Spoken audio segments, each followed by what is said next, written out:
Well, happy Monday, everybody. Today, markets were significantly up, ended up chopping a little bit during the session, but was able to find a trade to take. We're going to go ahead and recap that now. So sit back and enjoy the base hit that was taken today. This was done on my 2050K Apex funded accounts. You can use code TBM for the best discount always. Let's go ahead and get into it. Yo, what's happening? What's going on, everybody? Good morning. Happy Monday. I'll just go ahead and say it here first. I am 3.5 minutes early. Actually, I'm right on time. I'm truly right on time. I'm just not 3.5 minutes late like I normally am. All right, we got half a minute, 45 seconds till the market opens. We're up 1.5% on the day right now. News on the session chat, we've got nothing during the news. Syrian president at 10 with Trump, but stream will be ending or if not done by then. Someone asked about CPI this week. We have CPI on Wednesday, right? Wednesday? Monday, Tuesday, Wednesday, Thursday CPI. And then Friday PPI. So Thursday CPI and jobless claims, Friday PPI. Thursday morning, 7:30 will be a mover. 1.8% up on the session chat. Up almost 100 points off the lows. We got 4 more minutes here till first 15 minutes is marked. As always, I wait the first 15 minutes to start trading. It's a personal rule. It's not a prop firm rule or anything like that. It's just a personal rule. Let the beginning of the day shake out, establish some direction. Obviously today we're up 1.5%. We're above VWAP. We're above overnight highs. We're above yesterday's value area high. Odds of continuation are high. So it's not necessarily required to wait the first 15 minutes, but it's still just a personal rule. And I like to force myself to be patient. I want to be smart and I want to be patient. I don't want to force stuff. Some people really crush the first couple minutes of the day. I don't really enjoy doing that. I don't want to put myself in a spot where I am tapped out for the day in the first couple of minutes when I want to treat it like work, right?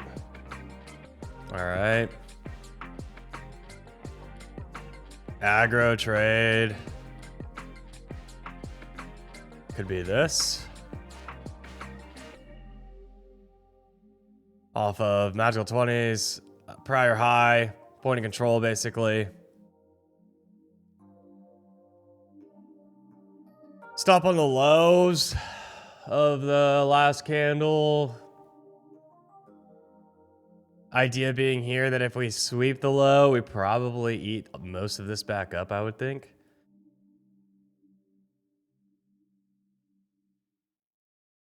A little bit of liquidity higher. 50 block at 30, 163 at 39.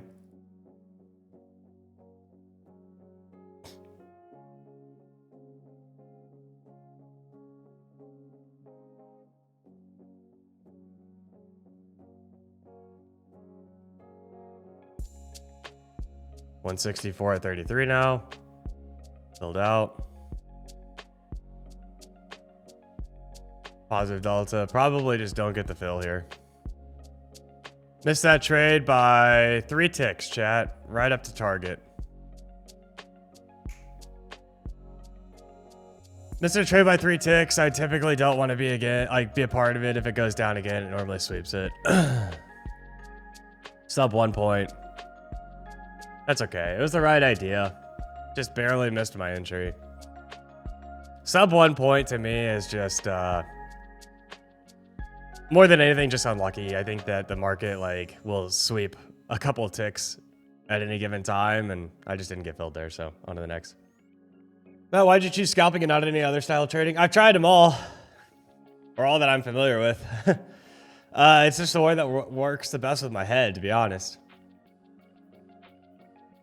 I love scalping at the beginning of the day. Lately, the last couple of weeks, especially after I have a buffer, I've been enjoying some bigger moves. But with the way that my head works, I need a buffer in order to even want to do that.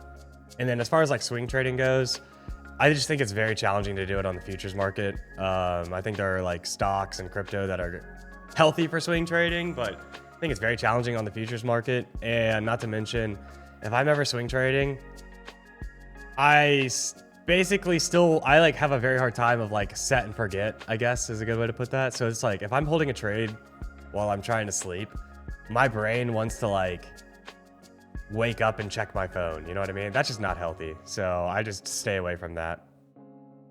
So I like to trade while I'm actively in front of my computer. I like to close it out when I'm leaving my computer. And I don't like to have things open if I'm not around. And again, it's just more mental than anything. That being said, I think swing trading is just inherently very hard on futures because there's so much movement. I probably would trade more micros if micros were around when I started, but I just like got so like they weren't around when I started trading futures. They were introduced after I started. And I've just been so used to how minis move for forever. I've gone through little stretches of trying to trade micros like earlier this year when the volatility was so high with the tariff news. And I just like don't like it to be like, I was saying this a second ago. It's like, how does your brain work with trading, right?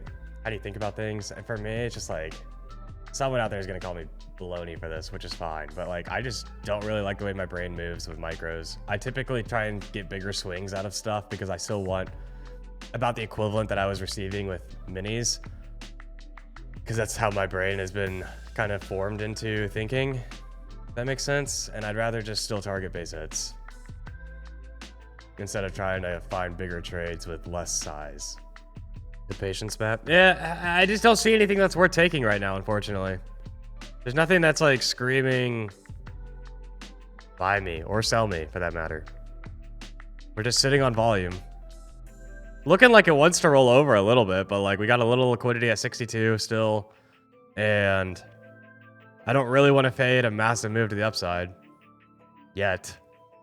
Unless it like, we get a nice liquidity sweep or something and eats it right back into the range instantly. That's typically a good sign for it. But right now it doesn't seem like there's a good sign for it. And buying 620 doesn't really make sense to me because I think we could rotate to 25,600 very quickly as well. No, I don't have a set number of trades that I'm not willing to go above Crimson. It really just depends on market environment for me. And what does the rest of my day look like? What does my schedule look like for the rest of the day? If I have meetings all day, then I'm going to inherently take less trades. If I have a wide open day and the markets are moving and grooving and I'm feeling like kind of in that flow state, I'll trade all day long. But that's not always the case, 100%. And some days I have a wide open schedule and the markets are just literally going at a snail's pace sideways in a 5-10 point range. And there's like nothing to trade there. So just depends.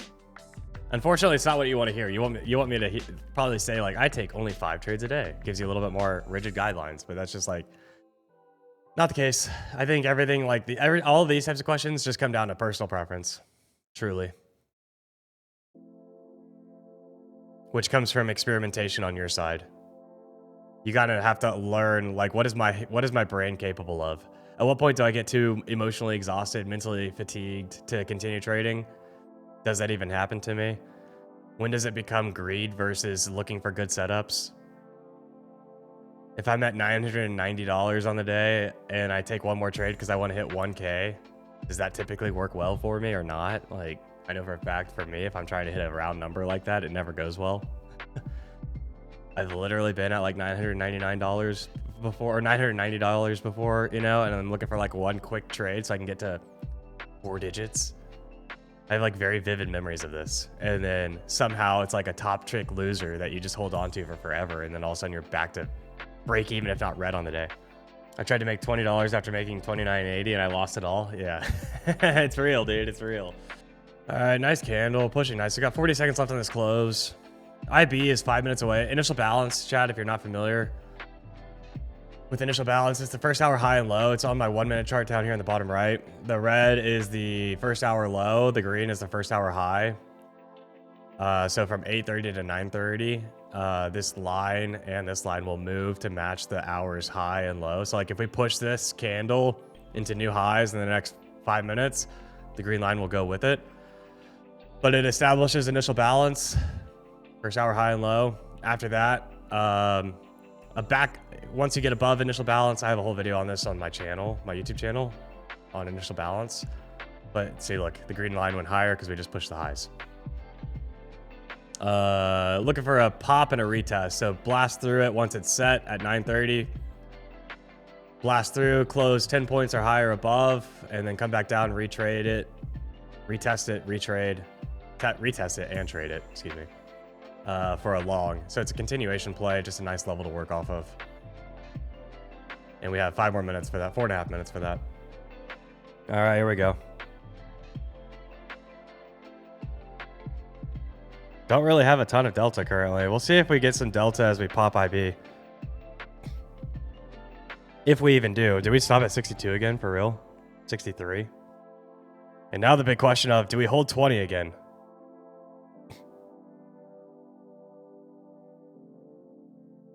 Are we going to hold 20 or are we going to push down into 600? 605 maybe. Where it could look something like this on like a break of the lows. Just seeing if I'm gonna get the fill or not.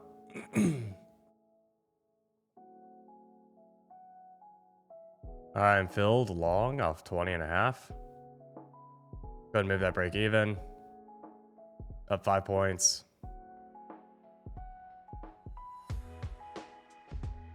I'm so tempted to move this to point of control, but I'm gonna go for the base hit instead. Be a good person. There's my 10-pointer there. Base hit, 200 on 20 accounts, 39.20 after commissions. I'm glad I took the base hit. I was thinking about point of control. It's a nice magnet above, but it's the first trade of a Monday, first fill of a Monday. Gonna take the quick base hit there. That is a true base hit for me. The extra 5 points, while it's nice, maybe it's 10 points. It's nice, but I'd rather lock in the 200 there because honestly, I don't even know. I didn't know if I was going to get a trade at all this morning with how the market's moving. Trade took, I got in at 20.5. It went down to 17.75. So 2 points of drawdown there for 2.5 points of drawdown for a 10-point winner. Base hit worked well. Yeah, and I would have gotten my break-even hit if I did not push that, or if I would have pulled that up to point of control. You're right. So that was the right call. It was the right call to take a base hit. Shocking. Shocker, right? I at least had a moment of clarity. I talked it through. I was like, oh, no, I need the base hit. It's Monday, first trade of the week. I want it to be clean. That was clean. And, 20 Apex accounts on a 10-point winner like that, 39.20 after commissions. I waited for an hour and 10 minutes or whatever that was for one trade, and it's a 2-point drawdown, 10-point winner, $200 on a single account, 39.20 after all of them. And it's like, it's so easy to get caught up in the fact of like, the market's so boring, it's so slow, there's no opportunity, yada yada yada. I'm gonna force something, and at the end of the day, it's just, you got to remind yourself, I will not force things. I will be patient. I will be smart, and I will be patient. If I have to wait an hour and 15 minutes, then I will wait an hour and 15 minutes. It's better than rushing into something and being regretful, right? Waiting an hour and 15 minutes for a good trade that you actually like, worth it.